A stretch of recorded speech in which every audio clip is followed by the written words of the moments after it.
Ladies and gentlemen, episode 3 of The Last of Us on HBO Max just shown its beautiful face, and oh my gatos, what an episode. What a beautifully told love story, if ever there was one.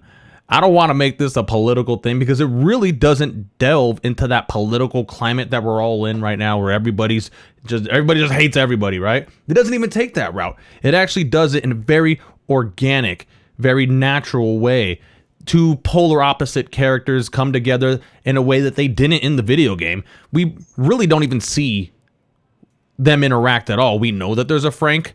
We see and interact with Bill, but they don't ever give off any kind of vibe of how they're living, who they care about, what other than the things that you read about. All the little notes that are scattered, all the tidbits that are throughout the entire journey of the actual video game in The Last of Us. But in this episode, I swear, this is one of the best written love stories ever told. Like, it actually emotionally impacted me in a way that even my fiance was just blown away. Like, she was talking about how she was crying. I started tearing up. We were both just going back and forth, riffing on everything that was happening. Because Bill has this side of him that he has to keep down, but also he's just more of a gruff character, and Frank is the opposite. He's more flamboyant and also very comfortable with himself. So you get these characters that are mingling and interacting in a way and also bringing out the best in each other, and it deviates from the story of the video game in such a way that when you see it, you'll understand what I'm talking about. But man, what an impactful episode, and the way it still ties everything together, and how it also brings the story whole up to this point, tying Joel and Ellie back into the forefront. Because although we see one of the characters in the video game, and we know that Joel and Ellie need this particular character, Bill, to go forward to get the car and go find Tommy, well, this is a completely different telling in that doesn't happen, and we just see the two characters like Bill and Frank actually become invested in each other. And if you weren't a fan, or if you didn't play the video game, I should say, then you would never have gotten this. You would never have gotten that vibe. So don't go out there saying that this wouldn't have happened. Trust me, it happened in the video game. If you read about it, if you play it, it explicitly tells you what was going on, and Frank takes a different turn. The man actually hangs himself. Just can't go on living with Bill. They have a falling out, and that just pretty much ends their relationship. Where in this one, it goes about a lot more lovingly, and it was beautiful. It was beautifully told. Now let's just get into spoilers. You guys are ready? 3, 2, 1. Wow.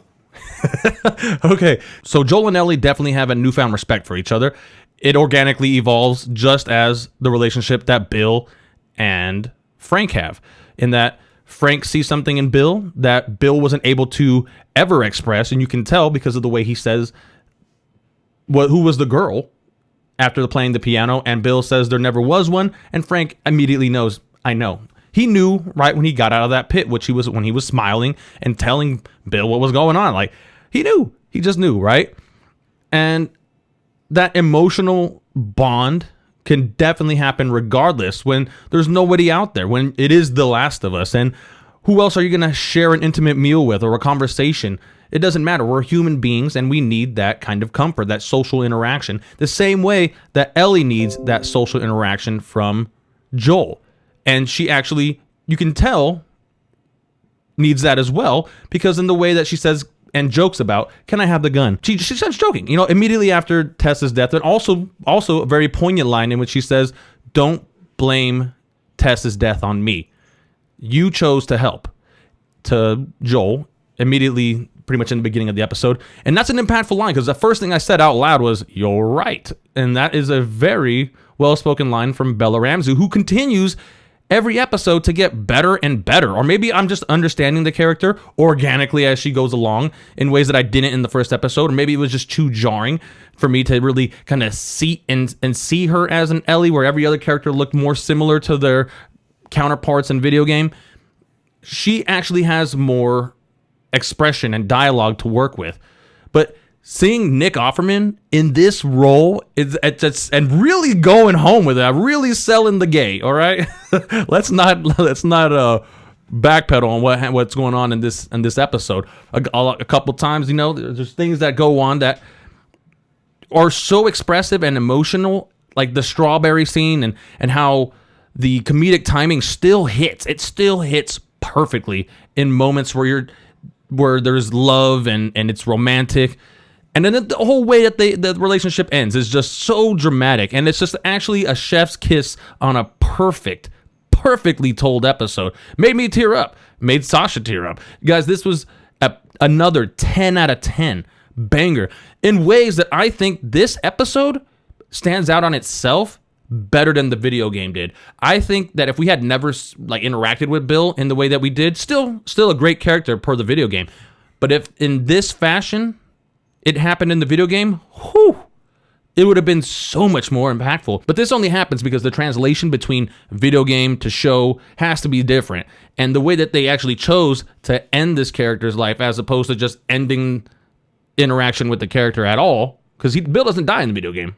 It's just you just end his interaction with them. You never see him in part 1 or 2 after that. So in the way that they end it with this, with him actually ending his life and playing the song and the window open because he said the window would be open, and you're just kind of getting Joel and Ellie going off into the sunset, also developing lines, saying lines directly from the video game in that Pedro Pascal actually repeats, and he does them perfectly. I mean, there's so many lines. This episode shows how good the actual dialogue of the video game was because of how much they actually reference video game dialogue. And by God, what a slapping love story, guys. Again, 10 out of 10 episode. You heard it here. Thank you guys. If you've been here before, you know what it is. Stay dirty, humans.